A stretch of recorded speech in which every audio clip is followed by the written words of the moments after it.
I am Nola Flores, 32 years old, and I am a commander in the United States Navy SEALs.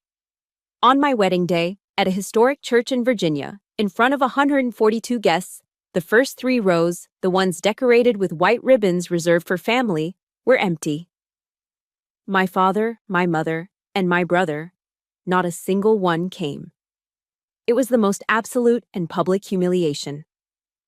When I called my brother in desperation, the only text I got back was, "Don't expect much from us."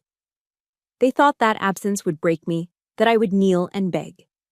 They didn't know that by not showing up, they had just handed me the key to my own freedom. If you're watching, let me know where you're from in the comments. And please subscribe if you've ever been treated like an outsider by the people you love most on the most important days of your life. The silence on the other side of those heavy church doors was louder than any explosion I'd ever experienced. I stood in the vestibule of that old, beautiful Episcopal church in Norfolk, the air thick with the scent of lilies and old polish. Through the crack in the door, I could see them. 142 guests. My gaze swept over the crowd, recognizing faces that had been through hell and back with me. My team from Coronado, stoic in their chairs, my command staff from Naval Station Norfolk, officers in their immaculate dress uniforms, and then, them. The first three pews on the bride's side, empty. Utterly, aggressively empty. The ushers had still placed the white silk ribbons across the ends, just as we'd planned. Now, they looked less like decoration and more like police tape cordoning off a void. My stomach clenched. This was it. This was the moment. I took a deep breath, the same measured, diaphragmatic breath I take just before stepping out of the bay of a C-130 into the dark. But this was different. When you jump from a plane, you trust your parachute. You trust your training. Here, my parachute had just been ripped to shreds. This jump felt infinitely scarier. The music started. The deep, resonant chords of the organ signaled it was time. There was no father's arm to take, no proud patriarch to walk me down the aisle, just me. I pushed the door open. The sound of my own heels on the marble floor was deafening. Click, clack, click, clack. It wasn't a procession. It was a march, lonely and determined. I could feel the eyes of every guest on me, their polite smiles freezing, their heads tilting in confusion, and then pity. That was the worst part. The pity. I kept my chin up, my shoulders back. My training kicked in. Never show them they got to you. I focused on the end of the aisle, on David. He stood there, so handsome in his tux, his eyes locked on mine. He smiled, a real, solid smile. But I knew his face better than my own. I saw the pain in his eyes, not for himself, but for me. He wasn't embarrassed. He was heartbroken for me. He knew exactly what this public rejection was costing me. I finally reached him. He took my hand. The Navy chaplain, a man who had seen combat and understood sacrifice, began to speak. He spoke of loyalty, of endurance, of commitment in the face of adversity. I almost laughed, a bitter, silent laugh that died in my throat. I had sworn my loyalty to my country. I had endured Hell Week. And now, I was swearing my loyalty to David. But the blood oath, the one I was born into, where was that? David squeezed my hand as we prepared to say our vows. His hand was so warm, so steady, a grounding force. "I'm here," he whispered, so low only I could hear. And in that moment, that was the only truth that mattered. "I do," I said, my voice clear and steady. It didn't even waver. I held back the tears. Not because I was strong, but because of rigid military discipline. You do not break down. You do not cry when you're cold, exhausted, or starving, and you absolutely do not cry in front of your subordinates. My team was in the fourth row. I was their commander. I could not fall apart. I was a SEAL. I would complete the mission. And this ceremony was now, officially, a mission. The reception was held at a beautiful venue overlooking the Norfolk Harbor. The sun was setting, casting a golden light over the water where you could see the gray hulls of the destroyers docked at the naval base. My new family, David's family, was wonderful. His aunts and uncles from Ohio and Pennsylvania, all warm smiles and hearty handshakes, welcomed me. David's mother, a prime example of that unfailing, casserole-bearing Midwestern kindness, pulled me into a tight, soft hug. She smelled like Chanel No. 5. "You have us now, Nola," she whispered, patting my back. "You're our daughter now." She was a wonderful woman, a perfect mother. And she had no idea that her words, spoken with such pure, unconditional love, felt like a knife twisting in my gut. I was supposed to have a family already. Her kindness only magnified what I had lost. It highlighted the gaping hole my own mother, my own father, had left. I spent the next 2 hours smiling. I smiled so hard my face ached. I thanked people for coming. I laughed at the best man's speech. I danced my first dance with David, resting my head on his chest, just trying to breathe. But part of me wasn't there. A small, stupid, childish part of me kept glancing at the main entrance every time the doors opened. I was still hoping that my father would appear, looking flustered, holding a set of keys and blaming traffic on I-64. Hoping my mother would rush in behind him, apologizing. Hoping for any excuse, a flat tire, a medical emergency, anything that would make this make sense. But they never came. The doors only opened for waiters carrying trays of champagne and guests leaving for the night. The hope died a little more with every passing hour. Later that night, we were in the hotel suite. It overlooked the harbor, the lights of the city, and the naval base sparkling on the dark water. It was supposed to be the most romantic night of my life. My phone was on the nightstand, dark. I'd checked it obsessively. Not one missed call, not one text message, not congratulations, not "we're sorry," not even an angry "how dare you." Nothing. The void was the message. I stood by the window, my back to David, staring at the silhouette of the USS Wisconsin. I felt him come up behind me. He didn't try to kiss me or make it romantic. He just wrapped his arms around my waist and rested his chin on my shoulder, holding me steady. We stood in silence for a long time. "You don't have to keep waiting anymore, Nola," he said quietly, his voice vibrating through me. "You can stop checking your phone." I tensed. He knew. "Family isn't the people who are supposed to show up," he continued, his grip tightening just a little. "It's the people who do." I turned in his arms and buried my face in his chest. He just held me. He was my anchor. He was the one solid thing in a world that had just dissolved. I managed a small smile for him. I kissed him. I told him I loved him. But later, much later, when his breathing was deep and even and I knew he was asleep, I slipped out of bed. I went into the cold marble bathroom and locked the door. I turned on the sink faucet, letting the water rush into the basin just to cover the sound. And then I slid down the wall, sat on the tile floor, and I finally broke. I pressed my fist into my mouth and sobbed, trying to make no sound. It wasn't pretty crying. It was the ugly, silent, gut-wrenching kind that tears you apart from the inside. All my training, all my discipline, all the walls I had built, they all crumbled. The pain was acute, worse than anything I'd ever felt. Worse than the cold of the Pacific during Bud S. Worse than the exhaustion of Hell Week. Because that was pain with a purpose. That was pain that built you. This was pain that just destroyed. The sun rose the next morning over the harbor, mocking me with its cheerfulness. The awful, crushing silence from the night before had followed me into the daylight. David and I were on the hotel balcony, trying to pretend. Trying to salvage something of a honeymoon. We were sipping coffee, not really tasting it, the air between us still heavy with the unspoken. My phone, which had been a black, dead-weight brick of silence all night, was on the table between us. And then it pinged. The sound was so loud in the quiet morning, it made me jump. My heart did a stupid, hopeful leap.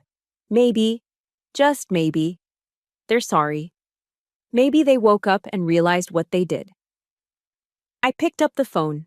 The hope vanished, replaced by a cold, familiar dread. It was from my father. There was no "congratulations," no "I'm sorry we missed it," no "are you okay?"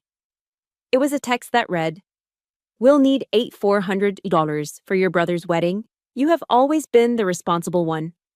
I read it twice, 3 times. The audacity of it, the cold transactional gall of it, sucked the air from my lungs. He hadn't just ignored my wedding. He was now, less than 24 hours later, invoicing me for my golden boy brothers, using my one compliment, responsible, as a weapon to manipulate me. I handed the phone to David without a word. I watched his face as he read it. His jaw tightened, and a muscle I'd never seen before twitched. His expression went hard. "Don't answer this, Nola," he said, his voice dangerously quiet. "Don't even engage. Just delete it." He was right, of course. That was the logical, healthy response. But as I looked at the message, something inside me, something that had been beaten down for 20 years, finally snapped. "No," I said. My voice was calm, cold. I took the phone from his hand. I opened my banking app. "Nola, what are you doing?" I ignored him. I typed in my father's account number, which I still knew by heart. I typed in the amount, $1 years. In the memo line, I typed, "Best of luck." I hit send. I watched the confirmation screen pop up. And then, I went into his contact, scrolled down to the bottom, and hit block this caller. "Done," I said. I took a sip of my coffee. It was the first time in 24 hours I could actually taste it. Why did I do it? Why the $1? Because that $8,400 wasn't about money. It was never about money. It was about control. It was the same control he'd wielded over me my entire life. It was the same control as when I was 17. I had saved up all summer working the sticky, sweet-smelling counter at the local Dairy Queen to buy my own prom dress. It was a simple navy blue dress, but I had earned it, and I loved it. I came downstairs, my date, a nice, nervous kid from my physics class, waiting at the door. My father, the headmaster, looked me up and down. His lip curled in that way that always made my stomach drop. "You're not going anywhere," he said, his voice final. "What? Why?" "You look cheap," he said, loud enough for my date to hear. "And this boy," he added, gesturing to him with a dismissive wave, "is not worthy of this family. Go back to your room." It wasn't a discussion, it was a verdict. I turned around, my face burning with a humiliation so profound it stung more than a slap. I ran back upstairs and cried all night, listening to the sound of my younger brother, the golden boy, being allowed to take the car and go to a party, even though he hadn't even bothered to do his homework. I was cheap, he was golden. That was the rule. It was the same control as my senior year of high school. My one dream, the only thing I wanted, was to get into the U.S. Naval Academy at Annapolis. It was my escape. It was my future. I worked my tail off. I got the grades, the recommendations, the athletic scores. I applied. And then I waited. April came and went. May. I checked the mailbox every single day, my heart pounding, waiting for that large, important-looking envelope. Nothing. Just junk mail and my mother's magazines. It wasn't until July, long after I'd given up and resigned myself to a local community college, that I found it. I was cleaning my father's home office, a task he assigned me every summer. Tucked under a stack of old financial papers, I saw the distinctive Naval Academy crest. It was my acceptance letter. It had been opened. I confronted him, the letter shaking in my hand. "You hid this from me." He didn't even have the decency to look ashamed. He just adjusted his glasses, looking at me as if I were a difficult student. "I was protecting you," he said calmly. "The military is no place for a woman, especially not my daughter. It's unrefined." "You didn't protect me," I whispered, the rage making me tremble. "You sabotaged me." He just shrugged. "You'll thank me one day. Now, go finish the vacuuming." He hadn't protected me. He wanted to control me. He wanted to keep me in Richmond, under his thumb, where he could dictate my life. I had to go to community college for a full year before I could reapply, and finally get out. He never, ever admitted what he did. And he never forgave me for leaving. Years later, when I graduated from Bud S at Coronado, When I became one of the first 3 women ever to make it through SEAL training, I sent home a picture. Me, exhausted, covered in sand, but grinning, wearing my uniform. My mother called me, her voice a nervous whisper, as always. I got the photo, dear. It's nice. Did Dad see it? I asked. A pause. Yes. He just said to tell you not to get cocky. Don't get cocky. One of the hardest achievements in the entire US military, and that's what he said. But when my brother, finally graduated from college, after 6 years, 3 different schools, and 2 DUIs that my father quietly handled, he threw him a massive party. A marquee on the lawn, catering from a country club, half of Richmond invited to celebrate. My father toasted his son's perseverance. My achievements were always minimized because they exposed my brother's failures. My success was a mirror he refused to look in. So you see, that $1 I sent wasn't just a dollar. If you've ever felt that way. If you've ever had your biggest accomplishments brushed aside or been told, don't get cocky when you just wanted to hear, I'm proud of you, please hit that like button to show your support. And if this feels familiar, just comment, I see you, below. Because I see you. That $1 was 20 years of being told I was cheap. It was 20 years of being sabotaged for my own good. It was 20 years of being the responsible one who was expected to clean up every mess and pay for every mistake, while the golden boy got the party. That $1 was 20 years of resentment packed into a single digital best of luck. It was me, finally, after 32 years, saying, I'm done. The $1 transfer and the block felt decisive. It felt final. For about a week, there was peace. A cold, empty, and blessed silence. It was the first time in my life I hadn't been braced for the next incoming text, the next criticism, the next demand. But the silence started to feel unnatural. Like the dead quiet in the air right before an explosion.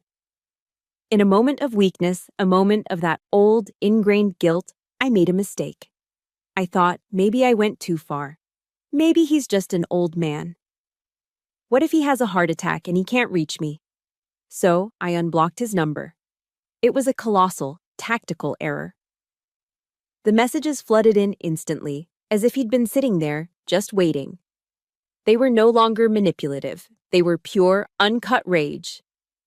You think you're smart? You petty little girl. After everything I did for you, this is the thanks I get? You're an embarrassment. Stop shaming this family, Nola.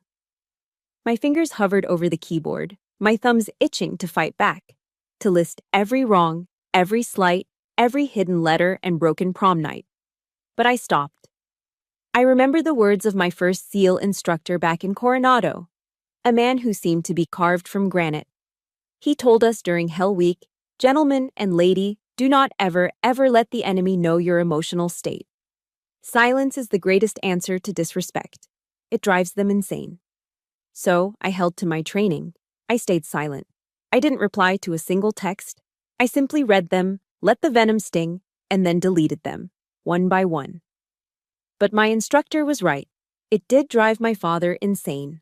My silence was a new boundary he couldn't breach, and it infuriated him.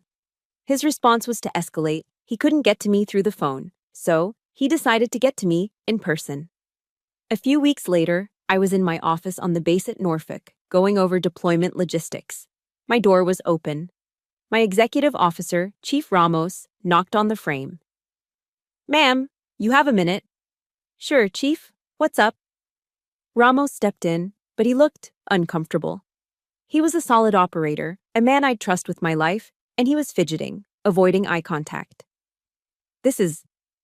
Well, it's a little weird, ma'am. Spit it out, Chief, I said, leaning back in my chair. I was at the diner this morning, the one just off base by Gate 4, the one we all go to. I nodded. I knew it well. Greasy eggs, terrible coffee, but it was ours. I saw your father, ma'am. My blood went cold. My father? In Norfolk? Yes, ma'am, he was sitting at the counter. He He started talking to me. I was in civilian clothes, but he must have recognized me from, I don't know, a picture or something. He started asking about you. A prickle of ice ran down my spine. What kind of questions? Ramos looked at his feet. He was asking where you worked on base, what building. He asked about your hours, when you came and went. Ma'am, he was asking about your schedule. The air left the room. This was Naval Station Norfolk. You don't ask about the in and out schedule of a SEAL commander. You don't probe for that kind of information. That is a security breach.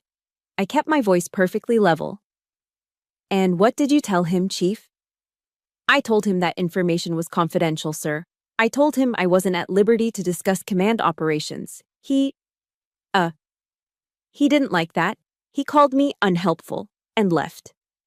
Ramos looked at me, his eyes full of concern. Ma'am, is everything all right? It felt off. Everything is fine, Chief. You handled that perfectly. Thank you for letting me know. That's all. He nodded. Yes, ma'am. And left, closing the door behind him. The second the latch clicked, I put my head in my hands. He was here. He wasn't just texting. He was here. He had driven the 3 hours from Richmond to Norfolk. He wasn't just trying to get under my skin. He was hunting me. Norfolk was my city. The base was my sanctuary. This office was the one place on Earth where I was in complete control, where my authority was absolute. This was my turf. And he had just invaded it. He had come here, found my subordinate, and started digging for information. In that moment, he turned me right back into that scared 17-year-old girl in the prom dress, the one whose life he could control with a single, dismissive sentence. I suddenly felt exposed, unsafe. That night, I went home to David and I tried to pretend everything was normal, but every sound made me jump. The thud of the evening paper on the porch, a car door slamming down the street.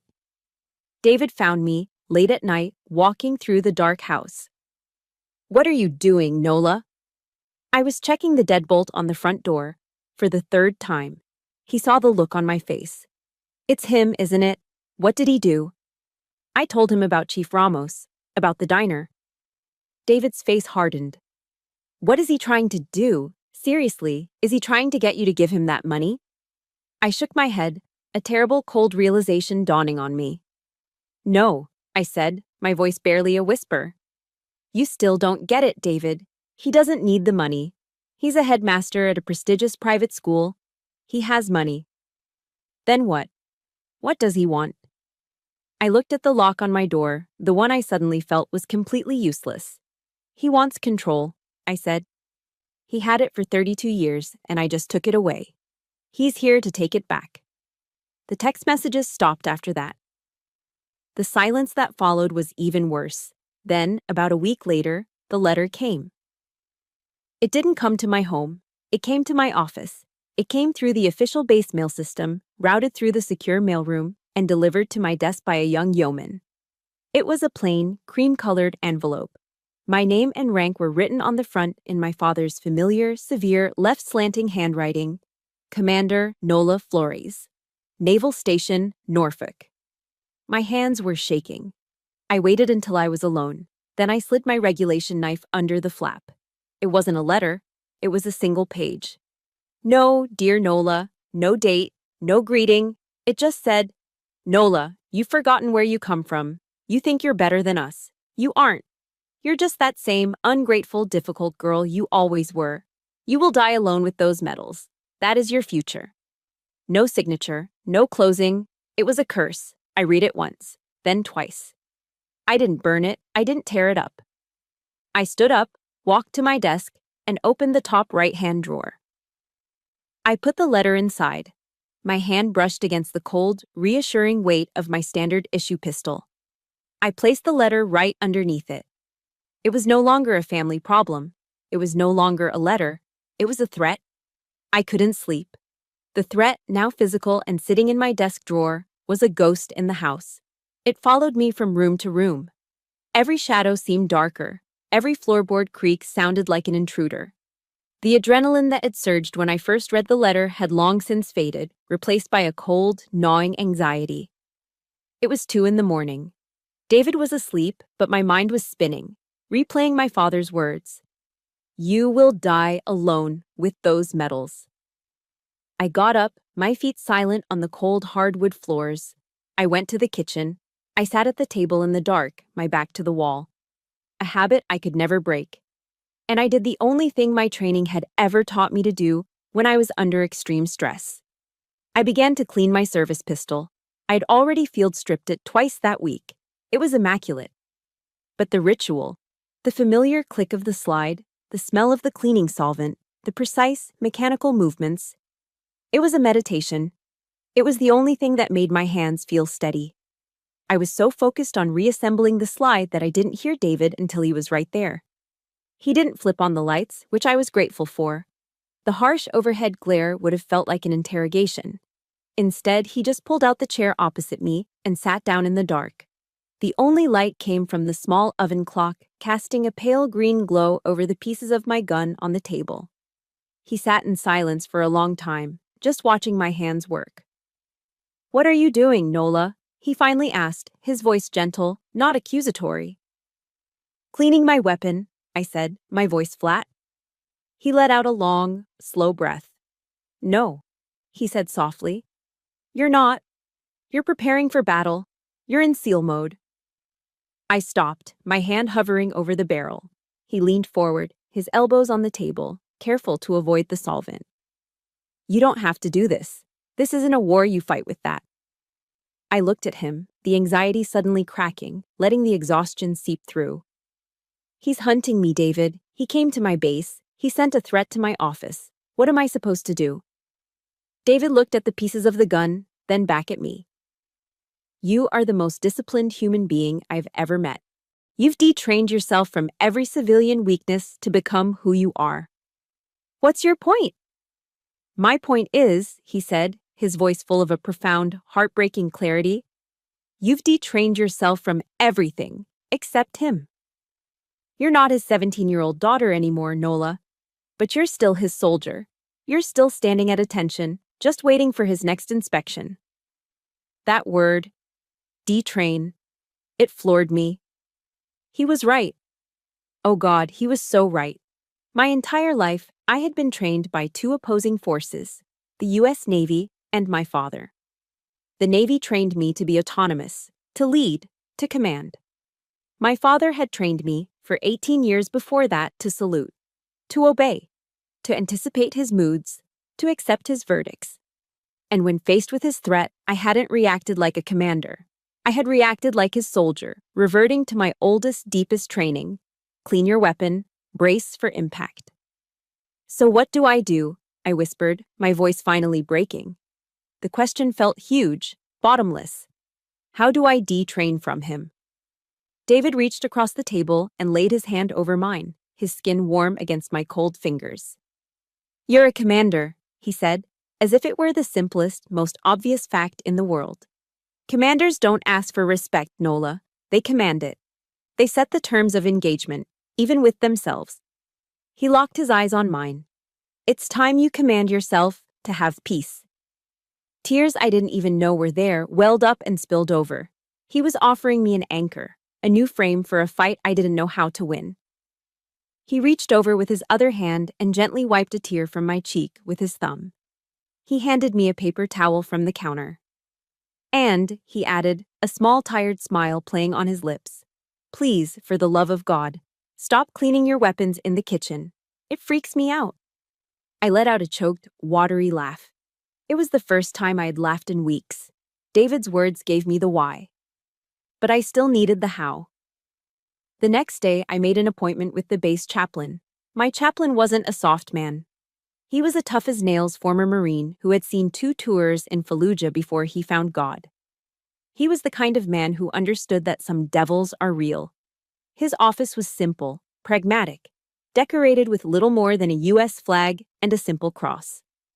Chaplain, I started, sitting stiffly in the chair opposite his desk. I have a family problem.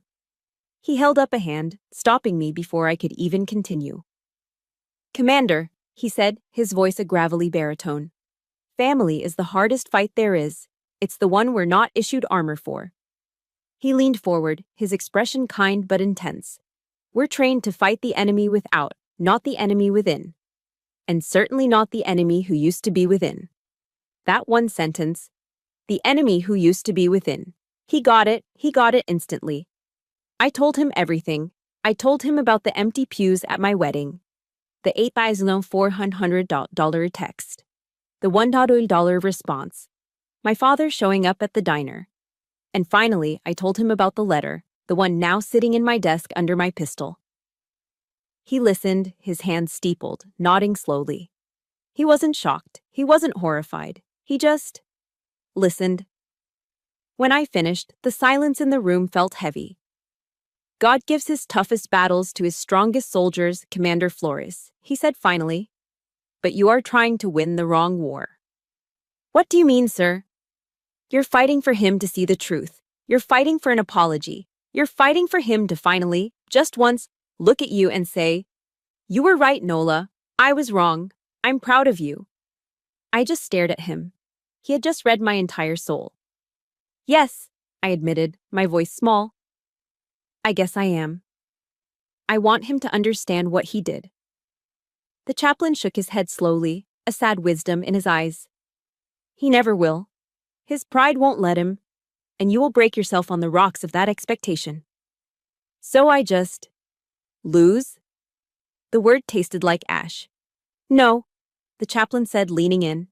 "You win. Oh, you'll win, Commander." "How?" He smiled, a small, tough smile. "You will win on the day you no longer need him to understand. You will win on the day his approval means nothing to you, one way or the other.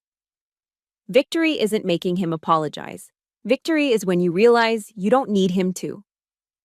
That sentence liberated me more than any order I'd ever received. I walked out of his office with a new set of orders. David had given me the diagnosis. I was still my father's soldier. The chaplain had given me the new mission objective. Victory wasn't the goal. The survival of my own heart was. The clarity I gained from David and the chaplain felt like a new set of armor. I had a mission. Protect my own peace. I had a new understanding. I wasn't fighting to be understood anymore. I felt calm. I felt solid. But the peace I had found internally was not a peace the enemy externally was willing to accept. My father, having failed to intimidate me at my home base, having failed to break me with a direct, written threat, shifted his strategy.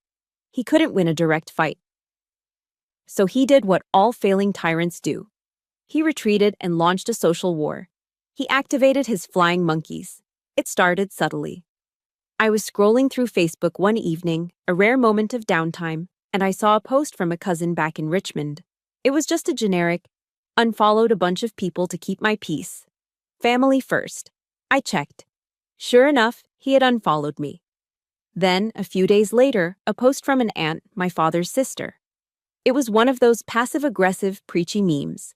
A picture of a sunset with text over it. Some children are so full of pride they forget the people who gave them everything. Another one. A family is a tree. One broken branch doesn't kill the tree. These little digital barbs, these public-facing whispers, were designed for me to see. They were his way of signaling to the entire family network that I was the broken branch. I was the prideful child. They were like mosquitoes, small, annoying, and poisonous, buzzing just at the edge of my hearing. They were designed to make me feel isolated, to make me doubt my own reality. I ignored them. I kept my new mission objective in mind. His approval means nothing. But my father was just warming up. When the passive-aggressive posts didn't get a reaction, he deployed his heavy artillery. He sent in my Aunt Carol. The phone rang on a Saturday afternoon. I was at home, reading a book. I saw the name on the caller ID and my stomach clenched. Aunt Carol. She was my father's older sister, the family matriarch, the one who saw herself as the fixer of all problems. I took a breath. "Command your peace, Nola," I answered. "Nola, honey." Her voice was just as I remembered, dripping with a fake, saccharine sweetness, like cheap honey. "How are you, baby? We just never hear from you." "I'm fine, Aunt Carol. It's good to hear from you. How are things in Richmond?" "Oh, same old, Same old, she breezed. And then, the pivot. Listen, honey, I'm calling because, well, your mother is just worried sick about you, and about your father.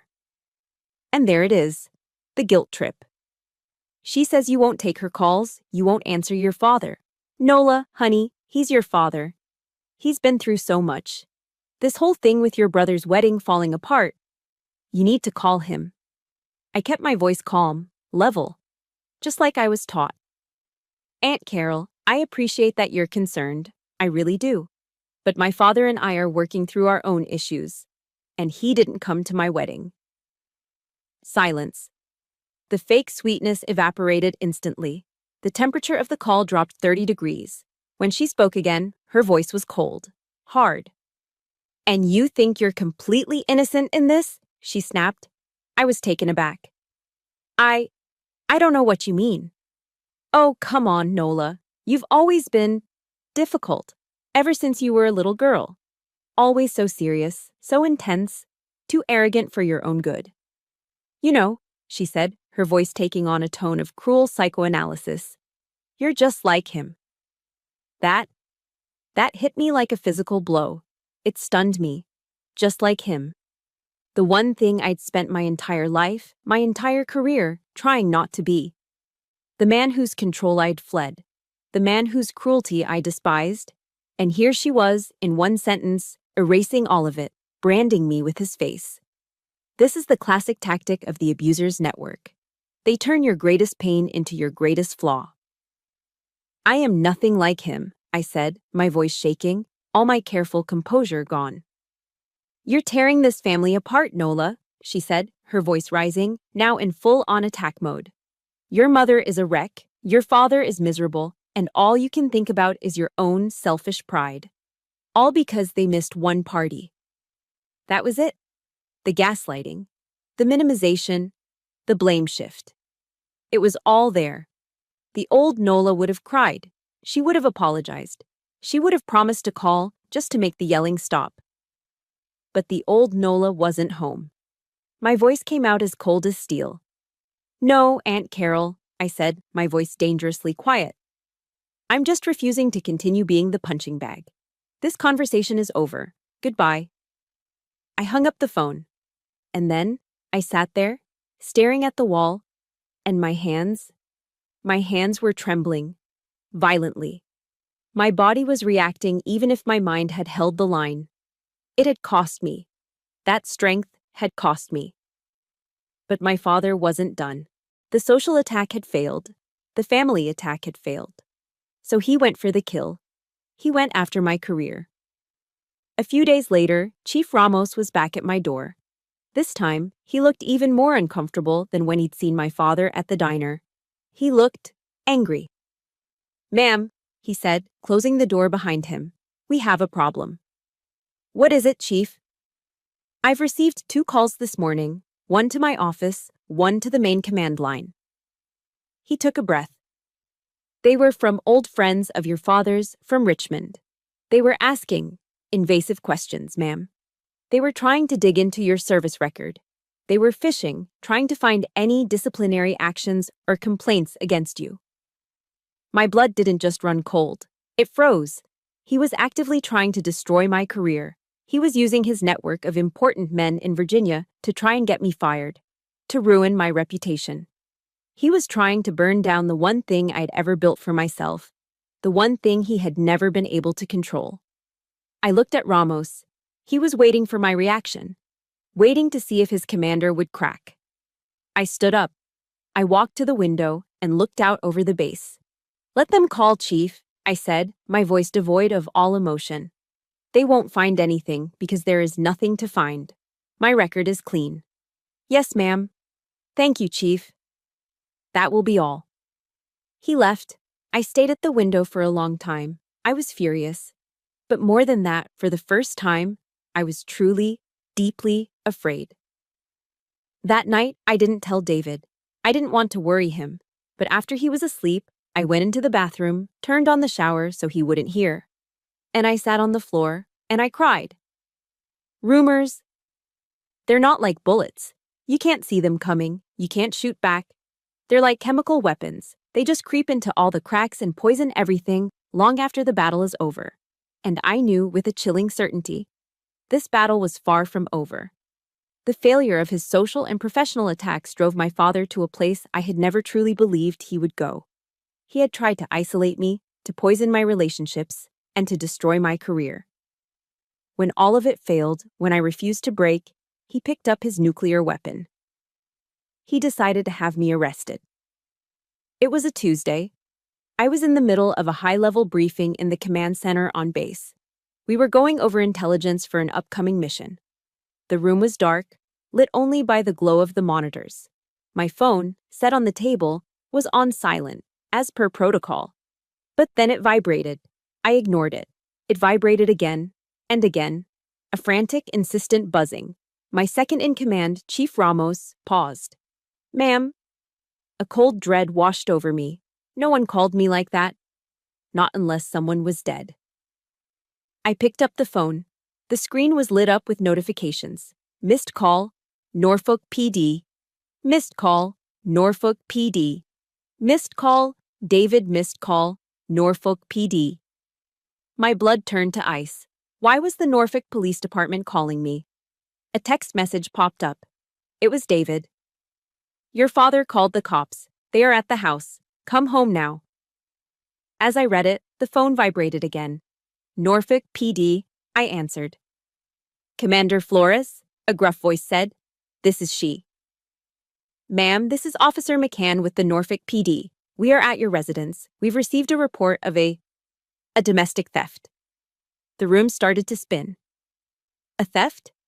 "Yes, ma'am. The reporting party is a Mr. Flores. He's here on scene. He's stating you've stolen a significant amount of money from the family."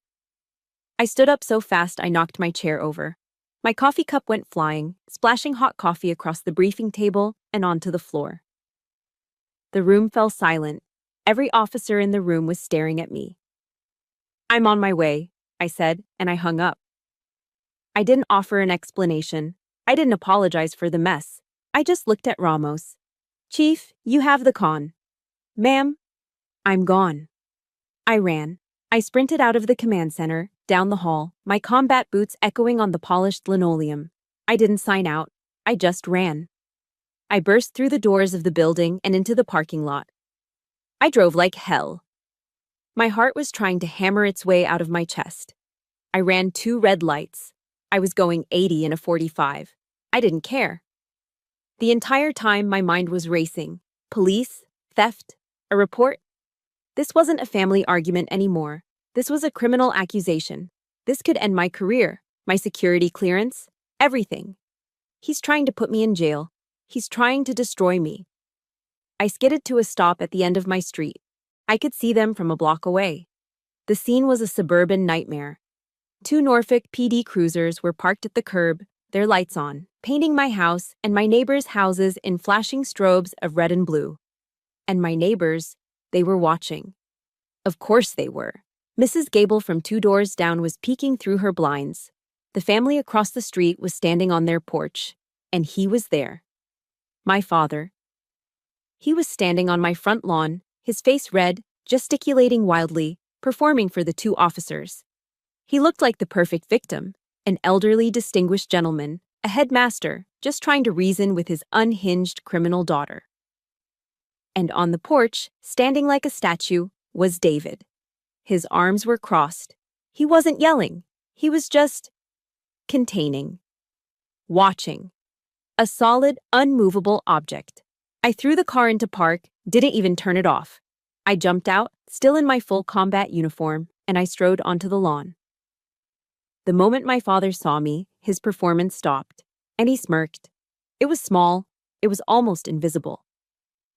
But I saw it. It was a tiny, triumphant lifting at the corner of his mouth. It was the smirk of a man who had finally cornered his prey. He had won. He had successfully brought the power of the state to my doorstep. He had humiliated me in front of my neighbors. He had interrupted my vital work. He had me, a commander in the U.S. Navy, standing on her lawn being questioned by police. He was waiting for me to cry, to scream, to fall to my knees and beg him to make it stop. That smirk was the single greatest mistake he ever made. In that instant, the panic vanished. The fear, the adrenaline, the pounding heart, it all just stopped.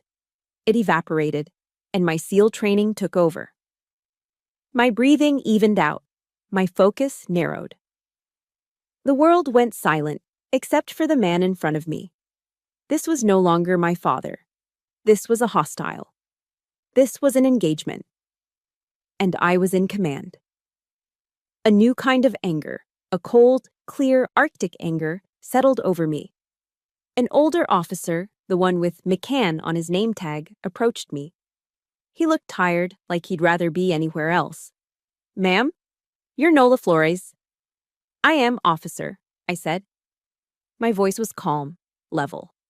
It didn't shake. "Okay," he sighed. "Here's the deal. Your father here says you stole $8,400 from him. Says you transferred it right out of his account. We're looking at grand larceny, ma'am. That's a serious problem for you." "I understand," I said. I looked past him, at my father, who was watching with that same hungry, expectant look. I looked back at the officer. "Officer, may I see your body camera?" He blinked, surprised. "What?" "Your body camera. Is it on?" "Yes, ma'am, it's been on since we arrived." "Good." I looked straight into the lens of the camera on his chest. Then I looked back into his eyes. "Officer, what my father told you is a lie. This is not a theft. This is a family matter that he has escalated by filing a false police report." My father started sputtering. "A lie?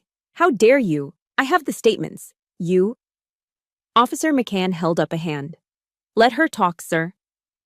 I kept my eyes on the officer. "Sir, the truth is, my father demanded $8,400 from me via text message. I did not steal it. I refused to give it to him, and this is my response." I reached into the pocket of my uniform. My father's eyes widened, then narrowed. For a second, I think he thought I was reaching for a weapon. I pulled out my cell phone. I unlocked it. I opened my banking app. I went to my transfer history. And I held the phone up for the officer to see. His eyes scanned the screen. He saw the date. He saw the recipient, Flores. He saw the memo. "Wishing you all the best." And he saw the amount. 1 odis euros. The officer stared at my phone. He looked at me. He looked over at my father, who was now silent, his face turning from red to a pale, mottled white. The officer looked back at me. He had been a cop for a long time. I could see the understanding click into place. He had seen this play before. If you've ever had a moment where you finally stood your ground and the truth was so simple, so powerful that it silenced your abuser, hit that like button and type $1 in the comments. You know what that dollar means. I put my phone back in my pocket. "I transferred him $1, officer," I said, my voice still cold, still calm. "And then I blocked his number. This isn't a theft. This is a desperate attempt to control me, and I am filing a report of my own. For harassment." Officer McCann stared at my phone.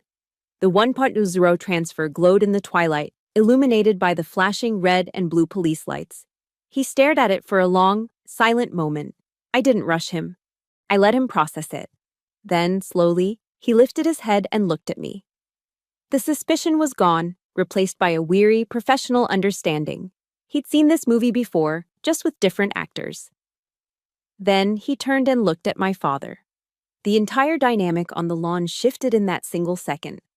The professional deference he had shown to the distinguished gentleman, the headmaster, evaporated. It was gone. He no longer saw a victim. He saw a problem. "Mr. Flores," Officer McCann said, his voice now flat, all patience gone. "This appears to be a civil matter, not a criminal one. You're—" My father saw the power slipping away. He saw his narrative collapsing, and he panicked. "A lie!" he roared, his face contorting with rage. He took a step toward me, his hand raised, pointing a finger at my face. "She is an ungrateful wretch. After everything I did for her, everything I paid for, she—" He lunged forward. In a split second, David moved, stepping directly between us, his body a solid wall. "Hey, you don't come at her," David said, his voice a low, dangerous growl. My father, stopped by David's presence, just raged. Get out of my way, boy. This is my family. This is my daughter. He was completely unhinged, losing his last shred of control in front of the neighbors, the police, and the husband he had refused to acknowledge. He had lost. He just didn't know it yet. This was the moment. The old Nola would have hidden behind David. The old Nola would have flinched. The old Nola would have wept. But as I looked at the man who had haunted my entire life, I didn't feel fear. I didn't feel panic. I felt nothing. Just the cold, clear calm of a mission objective. I put my hand on David's chest. I got this, I said quietly. He looked at me, saw the look in my eyes, and gave a single, firm nod. He stepped aside, though he stayed close. I didn't step back. I stepped forward. I closed the distance between myself and my father by one step. I was now directly in his personal space. He was taller than me, but in that moment, I felt like a giant. I did not speak as his daughter. I did not speak as the girl he had shamed over a prom dress. I spoke as Commander Flores. I inhaled, drew the air from my diaphragm, and I used my command voice. The command voice is not a yell. Yelling is emotional. Yelling is a loss of control. The command voice is the opposite. It's a sound forged in training, designed to cut through the noise of gunfire, the roar of a helicopter, or the panic of a firefight. It is sharp, it is full of authority, and it is not a request. It is an order. Enough! The word cracked through the evening air like a rifle shot. It wasn't just my father who froze. He stopped mid-rant, his mouth open, his hand still raised. It was everyone. I saw the two police officers, both men, both armed, both veterans of the street, instinctively straighten their postures. It was a reflex. They heard that voice, and their training kicked in. They stood at attention. The neighbors, peeking through their blinds, probably flinched. My father? He just stared, stunned, as if I had slapped him. I had never, ever, in my entire 32 years, used that voice on him. He had only ever heard the voice of his daughter. The whisper, the plea, the apology. He was now face to face with the commander, and he was utterly, completely disarmed. The silence that followed was absolute. David, seizing the opening I had created, stepped forward, addressing the officers. His voice was firm, calm, and legal. Officers, I am the co-owner of this property. This man, Mr. Flores, is no longer welcome here. He has filed a false report and is causing a disturbance. I want him removed from our property, right now. The younger officer, who had been silent this whole time, just nodded. Yes, sir. He and McCann moved in unison. Mr. Flores, McCann said, you need to come with us. You have to leave the property now. You can't do this, my father shrieked, but the authority was gone. It was just noise now. I'm the one who called you. He is the criminal, he yelled, pointing at me. Sir, the situation is resolved. You need to leave, McCann said, his hand now resting on his hip, no longer friendly. Let's go. They began to escort him, one on each side, toward the curb, toward his car. And I watched his face. It was the most heartbreaking and the most liberating moment of my life. I watched the rage on his face curdle. It turned into a desperate, sputtering confusion. He looked at the cops. He looked at David. He looked at the neighbors. He looked at me. He didn't understand. How had this happened? He had all the cards. He was the headmaster. He was the father. He was the one in charge. And in that confusion, I saw the final stage. Impotence. He was powerless. He had fired his last and most powerful weapon, public humiliation, false arrest, and it had not only failed, it had backfired spectacularly. It had imploded, taking his power with it. He had lost. But his narcissism couldn't let it go. He had to have the last word. As the officers got him to his car, he wrenched his arm free for one last, desperate shout. He pointed at me, standing on my own porch, in my own uniform, next to my husband. His face was a mask of pure, unadulterated bitterness. You think your rank makes you right? He screamed, his voice cracking, the sound echoing down the quiet suburban street. You think those medals make you better than me? That was it. The core of it all. He still didn't get it. He thought this was about rank. He thought this was about a power struggle. I stood on my porch. I didn't yell back. I just waited. I let his voice echo until it was gone, until the only sound was the hum of the police radio. I let the silence hang in the air. Then I spoke. My voice was quiet, calm, and it carried in the still evening air. "No, Dad," I said. I waited until he met my eyes. "It doesn't mean I'm right." I let the words land. "It just means I've earned this peace." His face crumpled. He had no answer. He got in his car. The police waited until he drove away. Officer McCann walked back up to me. He tipped his hat. "Ma'am, sorry for the disturbance. I'll have a note of this false report put in the system." "Thank you, officer." He and his partner left. The flashing lights disappeared down the street. The neighbor's blinds snapped shut. It was over. I stood there for a moment, breathing in the quiet night air. David put his arm around me. I turned, walked into my house, and I locked the front door. After the confrontation on the lawn, a profound quiet settled over our lives. The victory hadn't felt triumphant, not in the way you see in movies. There was no parade. It just felt finished. The silence from my family, which had once been a weapon they used against me, was now a shield I used for myself.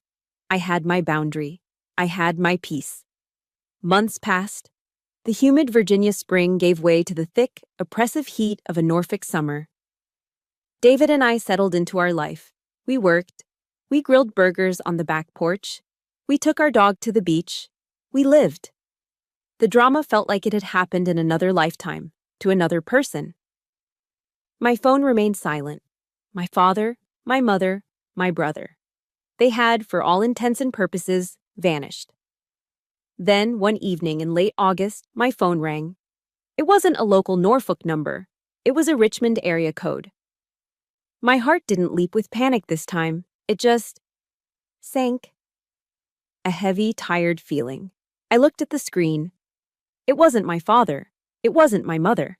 It was Pastor Lewis, the pastor from the church back home, the one who had known our family for 20 years. "David," I called out. "Pastor Lewis is calling me." David came in from the kitchen, wiping his hands on a towel. He just nodded, his face serious. "You gonna answer it?" "I guess I have to." I stepped out onto the back porch, the humidity clinging to my skin, and answered the phone. "Nola, this is Pastor Lewis." His voice was just as I remembered it, deep, gentle. But tonight it sounded impossibly weary. "Hello, Pastor. It's good to hear your voice. And yours, my child. And yours." He sighed. "Nola, I'm not calling to intervene. I'm not calling to ask you to do anything. I'm just calling because I felt you had a right to know." A cold dread, different from fear, settled on me. This was the sound of bad news. "What is it, Pastor?" It's your brother. His wedding, Nola.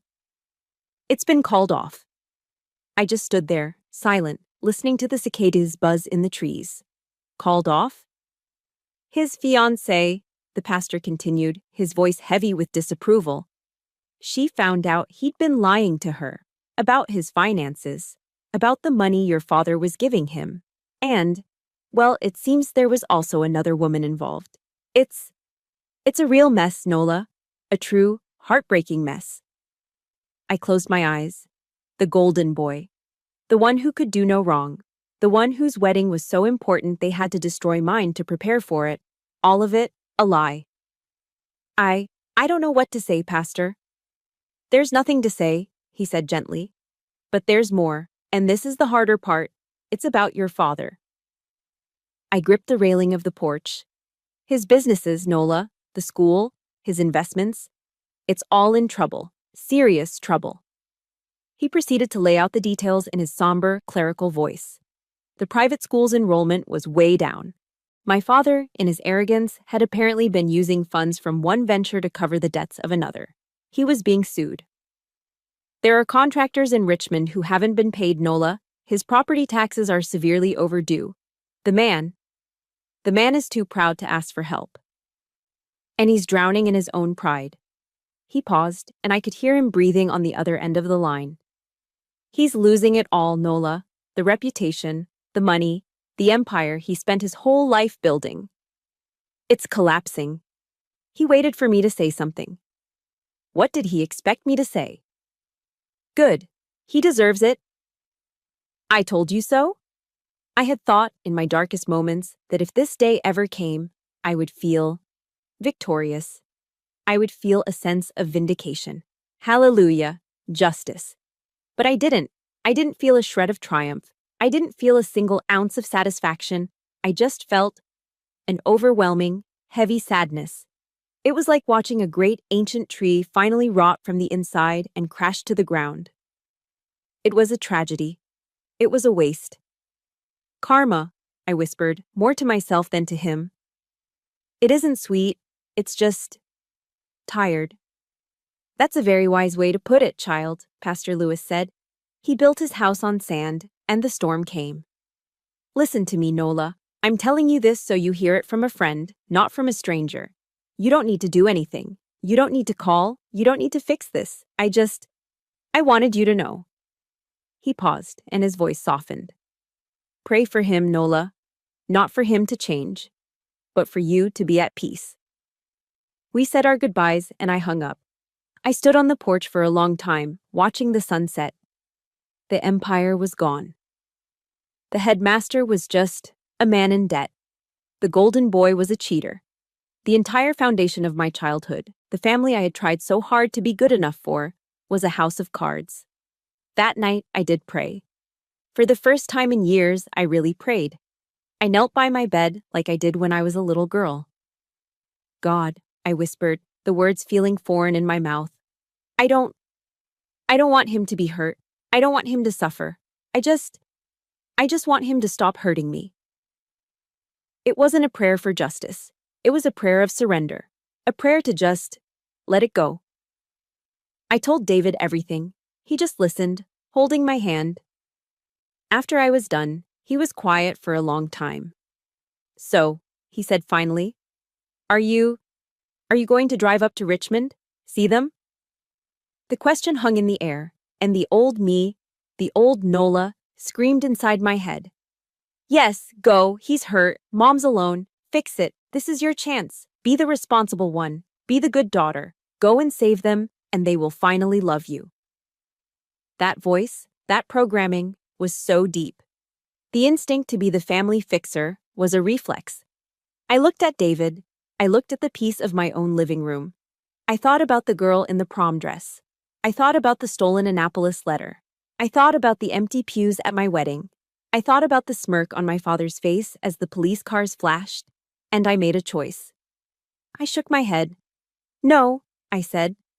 My voice was quiet, but it was the strongest it had ever been. No, if I go now, I'm not Nola. I'm the savior. I'm Nola the responsible, coming in to clean up the mess. I'm falling right back into the role they wrote for me. I can't. I won't do it anymore. David's face relaxed into a smile. He nodded, full of support. You're right, he said. Protecting your peace isn't revenge. It's just good stewardship. I knew he was right.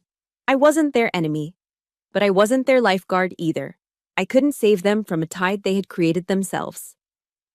A few days later, I went to a drugstore. I bought a simple postcard, one with a picture of the Norfolk waterfront. I wrote 4 words on it, thinking of you both.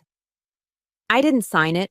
I didn't put a return address on it. I dropped it in a mailbox. It wasn't forgiveness. It wasn't an invitation. It was compassion. From a very, very safe distance, the postcard was sent. The fragile peace I had built continued. The summer heat finally broke, and the cool, crisp air of late September settled over Norfolk. Life went on. And then I got the call that every person in the back of their mind dreads. The 3 a.m. call. In America, we have a name for this. It's the call that never, ever brings good news. It's the call that rips you from sleep and plunges you into a nightmare. My phone, charging on the nightstand, lit up the dark bedroom. I fumbled for it, my heart already a cold stone in my stomach. It was my mother. I answered. Mom? Her voice wasn't a wail. It wasn't a scream. It was worse. It was a small, thin, shattered whisper. Nola, she wept. Nola, it's your father. The hospital. They said heart failure. The words just hung there in the dark. Heart failure, the 3 a.m. call. It had finally come. I didn't think. I didn't process. I just acted. The years of military training took over. In a crisis, you move. I'm coming, I said. My voice was flat, detached. David. I shook him awake. I have to go. It's my father. Heart failure. My mom's at the hospital in Richmond. He was awake in an instant, sitting up, already reaching for his keys. I'll drive you. No, I said, pulling on the jeans and sweater I'd left on the floor. I need to do this one alone. He understood. He just nodded, his face full of a sad, quiet support. Be safe. Call me the second you get there. I was out the door in under 3 minutes. The 3-hour drive from Norfolk to Richmond, up I-64 in the dead of night, was the longest drive of my life. I didn't cry. I wasn't angry. I wasn't sad. I was just empty. The dark, empty highway unspooled in front of my headlights. My mind was just blank. It was the strangest, most hollow feeling I've ever known. It was as if my entire emotional system had just shut down, unable to process the overload. The tyrant was dying. The monster who had haunted my childhood was in a hospital bed. The man who had smirked at me on my lawn was now, himself, broken. I should have felt something. Relief? No. Sadness? No. Vengeance? No. I just felt numb. I drove past the exits for Williamsburg, past the dark, sleeping silhouettes of the colonial buildings, my hands gripping the steering wheel. I just focused on the mechanics of driving. Stay in the lane. Watch your speed. Keep moving. I was a machine, executing a new, final, terrible mission. I finally pulled into the parking garage of the Richmond Hospital just before dawn. The sky was a cold, bruised purple. I walked through the automatic doors. The hospital lobby was quiet, smelling of stale coffee and antiseptic. I found the intensive care unit, the ICU, on the 3rd floor. The moment the doors to the ICU hissed open, the smell hit me. That cold, sterile, chemical smell of a place where life and death are in constant clinical negotiation. It was quiet, but not silent. It was filled with the low, rhythmic, inhuman beeping of machines. And I saw her, my mother. She was huddled in a hard plastic chair in the waiting area, under the harsh fluorescent lights. She looked tiny, small. She was co-rocking in her seat, clutching a paper cup of coffee, her face pale and terrified. This wasn't the woman who had stood by, silent while I was tormented. This wasn't the accomplice. This was just a scared, old woman who was about to lose her entire world. She looked up as I approached, her eyes wide. She didn't know what to do. I could see the conflict on her face. She didn't know whether to hug me or to apologize or to yell at me for not being there sooner.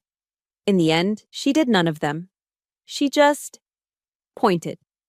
He's in there, Nola. Room 312. I just nodded. I walked past her, down the hall, to room 312. I stopped at the door. I took a deep breath, just like I did before I stepped out of an airplane. But this was harder. I pushed the door open and stepped inside. The man in that bed was not my father. My father was a giant, a tyrant, a force of nature who filled every room with his rage and his ego. This man was weak. He was small, pale, and buried under a web of tubes and wires. An IV snaked into his arm. A heart monitor beeped in a steady, slow rhythm next to his bed. An oxygen tube was looped under his nose. He looked frail, vulnerable. For the first time in my life, he looked horribly human. I just stood there. I didn't move. I just stared. The man who had taught me to salute before I could even wear a uniform was now completely, utterly helpless. A nurse, a kind-looking woman in her 50s, bustled in. "Oh," she said softly, seeing me. "You must be the daughter." "I am." He's been in and out," she said, checking his chart. "He's a fighter, your dad." She smiled at me. "He's very proud of you, you know." The words hit me like a physical blow. I felt the air leave my lungs. "What?" "Oh, yeah," she said, oblivious to the bomb she had just detonated. "When he was first admitted, before he got real bad, he was telling all of us about you. Said his daughter was a Navy SEAL. Said you were tougher than half the Navy. He was so proud." He was proud. The words I had craved my entire life. The validation I had nearly killed myself to earn. The simple acknowledgement I had been desperate for. And he couldn't say it to me. He had told a stranger. He had told a nurse, but he had never, not once, told me. I had to grip the railing of the bed to stay standing. The nurse, finished with her checks, smiled kindly and left the room. And I was alone with him. I stood there for an hour. Or maybe it was 10 minutes. Time had stopped. And then, his eyelids fluttered. He woke up. His eyes, cloudy and unfocused, scanned the room, and then they landed on me. He stared. He blinked as if he couldn't believe what he was seeing. His voice was a dry, papery, thin whisper. A thready sound, barely audible over the beep of the machines. "Didn't think you'd come," he wheezed. The honesty of the moment was brutal. I couldn't lie to him. Not now. "I almost didn't," I whispered back. We just looked at each other, the tyrant and the soldier, father and daughter. We just stared. All the anger, all the years of pain, just hanging in the sterile air between us. His eyes drifted down to my sweater and jeans. "You're not in uniform," he whispered. It wasn't a question. It was a statement. He had last seen me in my combat uniform, a warrior. I think he meant that I had finally stood down, that I wasn't here as a soldier. His eyes found mine again. I was trying to make you strong," he whispered. A single, hot tear finally broke free and rolled down my cheek. "You did," I confirmed. "You succeeded, Dad." I leaned in, my voice shaking.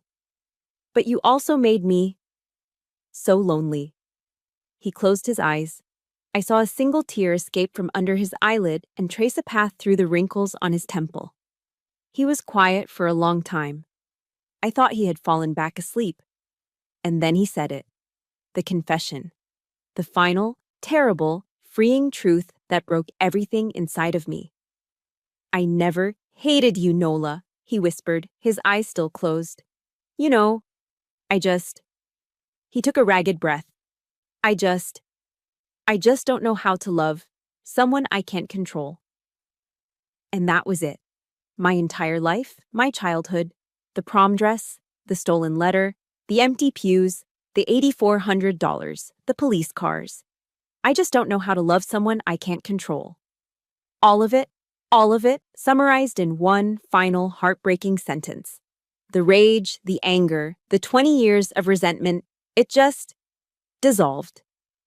It didn't vanish, but it transformed. It became just a profound, profound sadness. I pulled the chair closer. I sat down. And for the first time since I was a little girl, I reached out and I took his hand. It felt frail and cold in mine. "You don't have to control me anymore, Dad," I whispered, my tears falling onto his hand. You just need to rest." My father passed away 6 months after that night in the ICU. His funeral was held in Richmond at the same old stone church where he had refused to watch me get married.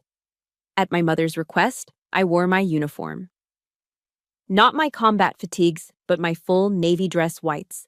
The formal, pristine white uniform with the gold buttons and the black tie. I stood in the front pew, next to my mother and brother.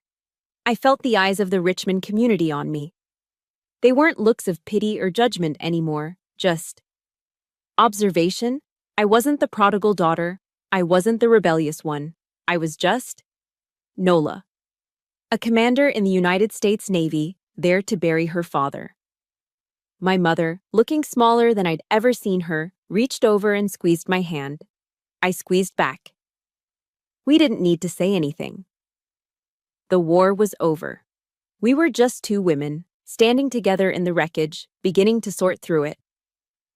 About a month later, a letter arrived. It was from my father's attorney. It wasn't a legal document. It was a personal letter, one he had written after that night in the hospital and left with his lawyer to be delivered to me only after his death. My hands were steady as I opened it. I sat with David on our back porch in Norfolk, the same place I'd received so many terrible updates. This one was different. His handwriting was shaky, the loops of the letters frail, but the words were his. Nola, I don't know how to apologize properly. I was never taught how. I've always thought that saying sorry makes a man look small. But maybe being small is where forgiveness begins. That night you showed up at the hospital. I didn't think you would come. I wouldn't have. You were always the stronger one. Stronger than me. I hated that. And I loved it. I'm not writing to ask you to forget. I'm just writing to explain. The call to the police? That was a coward's move. I knew it then. I know it now. I couldn't control you, so I tried to break you. I couldn't check myself. I saw red. I'm sorry for the shame I brought you. I was proud of you. I just didn't know how to love someone I couldn't control. You were right. You will do better than me. That is what every parent should truly want for their child. Dad. I folded the letter. I didn't cry. I just felt a quiet, final release. It wasn't forgiveness, not completely. But it was an answer. It was the period at the end of a long, painful sentence. I took the letter inside to the desk in my office. I opened the drawer that held my service pistol. I took the threatening, hateful letter he had first sent me and I tore it into tiny pieces. Then, I took this new letter, folded it carefully, and placed it in the drawer, right beside my medals. The poison was gone. Only the man remained. Life continued. It settled into a new, gentle rhythm.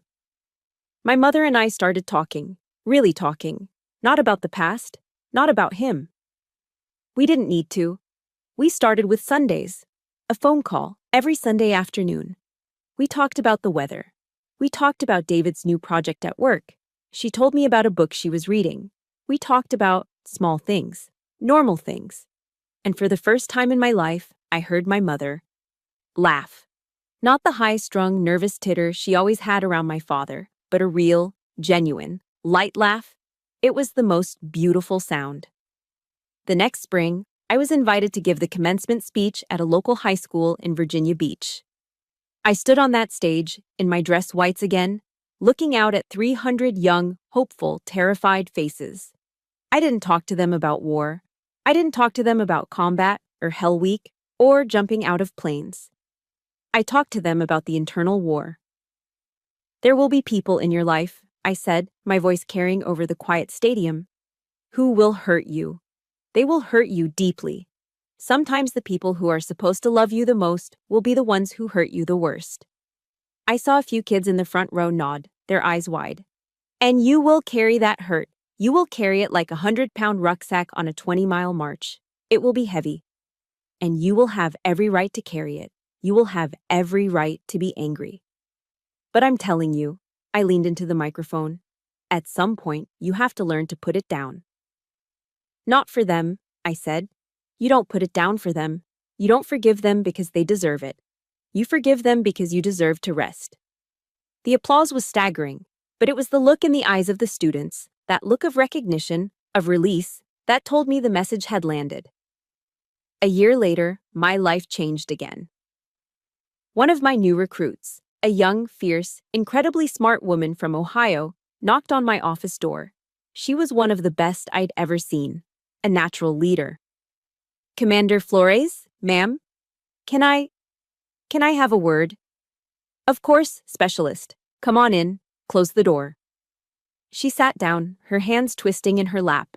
She was trying to maintain her military bearing, but her eyes were brimming with tears. "Ma'am," she started, her voice shaking. "My family, back in Ohio, they disowned me when I enlisted. They said this wasn't a woman's job. They haven't spoken to me in 2 years. My heart ached. I knew this story. I'm getting married next month, ma'am," she continued, a tear finally escaping and rolling down her cheek. "My fiancé is a corpsman at Portsmouth. We're doing a small ceremony at the base chapel." She took a shaky breath. "And I don't have anyone to, you know, to walk you down the aisle," I finished for her, my voice soft. She nodded, wiping her face angrily. "I'm sorry to be unprofessional, ma'am. I was wondering, I wouldn't ask, but you're the one who. I was wondering if maybe you would do it." I looked at this strong, brilliant, brave young woman who had been abandoned for the same reason I had, for being strong. I didn't hesitate. "Specialist," I said, standing up. "It would be my absolute honor." And so, there I was, standing in a church again, the Norfolk Base Chapel. I was in my full-dress whites. The sun streamed through the stained glass windows, but this time I wasn't standing alone at the back, waiting for a father who would never come. This time, I was the one they were waiting for. I stood next to this wonderful young woman in her simple white dress. I smiled at her. "You ready, soldier?" She smiled back, her eyes shining. "Ready, ma'am." "Then let's go." I offered her my arm. She took it. The music started. The doors opened. And I did not walk alone. I walked her down that aisle, my steps firm, my head held high. I walked her toward her future. I walked her to her fiancé, who was beaming. I did the part a father is supposed to do. I placed her hand in his. After the ceremony, at the small reception, she came up to me and gave me a hug so tight it almost cracked a rib. She pulled back, her eyes full of a gratitude that was so much deeper than just that day. She looked me right in the eye, and she whispered the 6 words that I had waited my entire life to hear. "Thank you," she said, her voice thick with emotion. "Thank you for showing up." I held her tight. "Thank you for showing up." And as I stood there, outside that chapel, with the sound of laughter and celebration behind me, I finally understood. The pain, the letters, the empty chairs, the $1 transfer. All of it. It hadn't been a curse.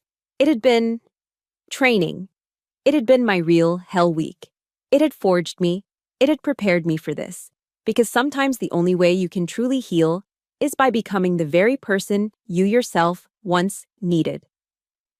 Thank you for listening to my story. For so long, I felt invisible, like I was fighting a war no one else could see. But you showed up. You listened. If you are out there feeling unseen or carrying that weight, my hope is that you find the strength to set it down. You deserve to rest. If my story resonated with you, please subscribe to this channel for more stories of healing and resilience. And in the comments, let me know one word that describes your own journey. I see you.